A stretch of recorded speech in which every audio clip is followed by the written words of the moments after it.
Assalamualaikum warahmatullahi wabarakatuh. Perkenalkan, nama saya Teddy Balizar dari kelas MKS 1A, NIM 504200091, Prodi Manajemen Keuangan Syariah, Fakultas Ekonomi dan Bisnis Islam.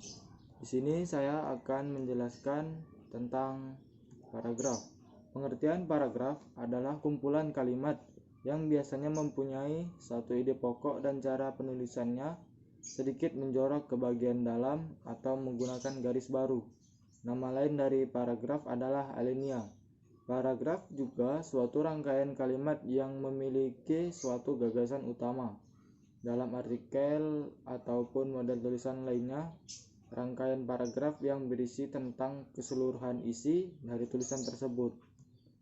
Fungsi paragraf antara lain adalah: yang pertama, paragraf dalam sebuah kalimat dapat menjadi pengantar sebuah ide-ide, isi kalimat, dan kalimat penutup pada tulisan yang dibuat oleh penulis. Yang kedua, mencurahkan suatu perasaan dan pemikiran penulis dalam sebuah karya atau kalimat dalam bentuk tulisan yang dibuat secara logis dan dapat diterima oleh pembaca. Yang ketiga, paragraf dapat membantu pembaca untuk memahami segala sesuatu mengenai isi dan topik dalam sebuah tulisan. Yang keempat, memudahkan penulis untuk menyusun ide-ide tentang tulisan yang akan dibuatnya. Yang kelima, dapat membantu penulis dalam mengembangkan gagasan-gagasan atau ide dari segala sesuatu yang berhubungan dengan topik yang ingin ditulis menjadi sebuah karya tulis. Ciri-ciri paragraf sebagai berikut. Yang pertama, pada kalimat pertama atau utama, paragraf harus masuk agak ke dalam dengan beberapa ketukan spasi. Ketukan spasi dalam paragraf sekitar 5 ketukan. Biasanya ketukan 5 spasi ini digunakan untuk jenis kalimat atau karangan yang biasa. Yang kedua, paragraf biasanya digunakan sebagai pemikiran utama dalam sebuah kalimat atau topik yang telah ditentukan oleh penulis. Yang ketiga, kalimat topik dan kalimat pengembang dalam paragraf memiliki fungsi dalam penulisan, di mana fungsi tersebut dapat menjelaskan atau menerangkan pikiran utama dari penulis dan menuliskan sebuah karya atau karangan dalam sebuah kalimat topik. Yang keempat, selain itu, pada poin keempat paragraf juga memakai sebuah kalimat penjelas dalam tulisan, di mana kalimat penjelas tersebut berisikan tentang kedetailan dari kalimat topik. Paragraf memang bukan kalimat dari kalimat topik, tetapi paragraf di sini berisi beberapa kalimat penjelas dan hanya satu kalimat topik. Jenis-jenis paragraf. Jenis paragraf menurut letak gagasan utama. Yang pertama yaitu paragraf deduktif. Jenis ini memiliki gagasan atau pikiran utama di bagian awal rangkaian kalimat. Biasanya pada paragraf deduktif, gagasan utamanya berada di kalimat pertama. Sementara itu, kalimat-kalimat lainnya berisi penjelasan yang mendukung gagasan utama yang telah dipaparkan di awal. Yang kedua, paragraf induktif. Berkebalikan dengan yang sebelumnya, gagasan utama pada jenis paragraf induktif baru bisa ditemukan di bagian akhir atau rangkaian kalimat, dan lebih sering berada di kalimat terakhir. Gagasan utama di akhir ini bersifat menyimpulkan inti dari kalimat-kalimat penjelas yang berada di kalimat sebelumnya. Yang ketiga, paragraf campuran. Yang dimaksud paragraf campuran adalah gabungan gagasan utama yang berada di awal dan akhir rangkaian kalimat.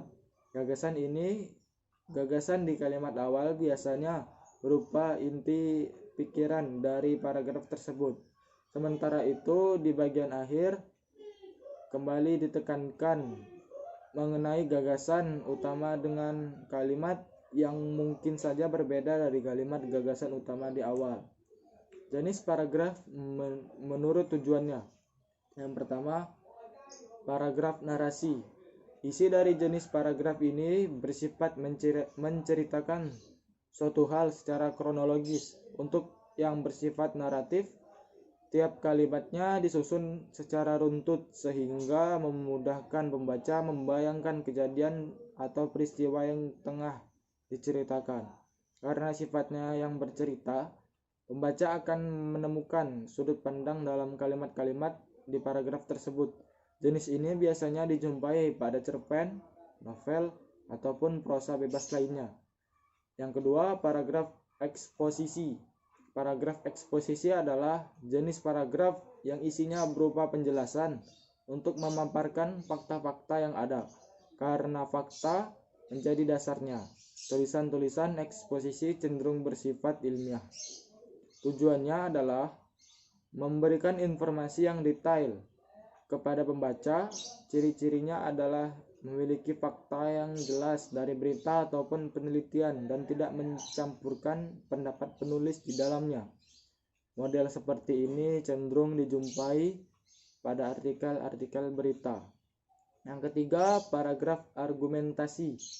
Jenis paragraf yang bertujuan memberikan pandangan kepada para pembaca ini tidak hanya menyajikan fakta ataupun isu permasalahan dalam isinya, namun juga memberikan pendapat-pendapat dari sang penulis. Jadi data maupun fakta hanyalah pelengkap dari opini sang penulis. Pada jenis paragraf argumentasi akan dijumpai kesimpulan dari rentetan pendapat penulis di dalam rangkaian kalimat tersebut. Kesimpulan tersebut cenderung diletakkan di akhir paragraf. Yang keempat, paragraf persuasif. Hampir sama dengan paragraf argumentasi, paragraf persuasif biasanya menampilkan pendapat-pendapat dari sang penulis terhadap suatu berita atau isu tertentu. Perbedaannya, kalimat-kalimat yang isinya bertujuan mempengaruhi pembaca ini cenderung mengandung kata-kata ajakan atau imbauan, seperti ayo dan mari.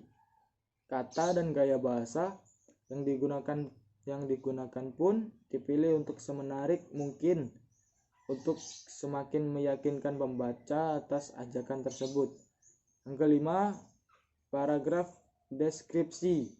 Jenis paragraf satu ini bertujuan membuat pembaca dapat merasakan ataupun membayangkan hal yang dideskripsikan secara jelas dan nyata, seolah-olah pembaca dapat melihat, mendengar, ataupun mengecap objek dijelaskan tersebut.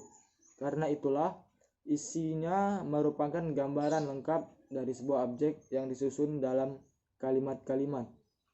Jenis paragraf berdasarkan fungsi. Yang pertama, paragraf pembuka.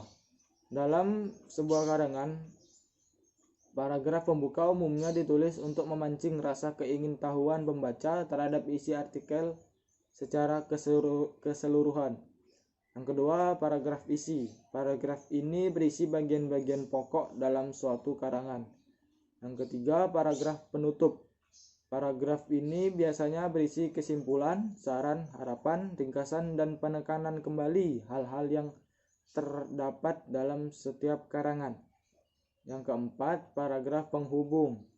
Paragraf ini fungsinya adalah menghubungkan antara paragraf satu ke paragraf lainnya atau karangan satu ke karangan lainnya. Sekian presentasi dari saya. Mohon maaf apabila ada kesalahan kata atau kalimat. Sekian dan terima kasih saya ucapkan. Assalamualaikum warahmatullahi wabarakatuh.